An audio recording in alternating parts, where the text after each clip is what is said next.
So ito na mga boss, na-install na natin yung ating RGB taillight para sa NMAX V2. So yan, ganyan ang ilaw niya. Ganda.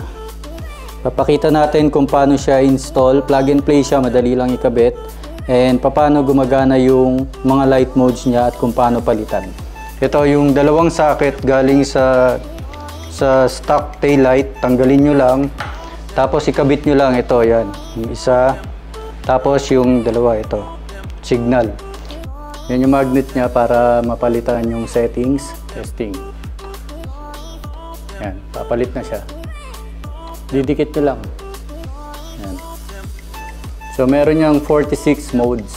Merong LTO compliant, hanapin natin yung pula. Yan. Ito, yan yung LTO compliant mode. So di na kayo mahuhuli dyan. Testing natin, brake light. Signal light.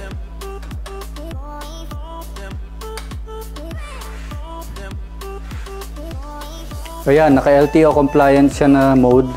Papatayin natin yung motor, titingnan natin pag on natin kung babalik pa rin siya dyan sa huling setting na iniwan natin.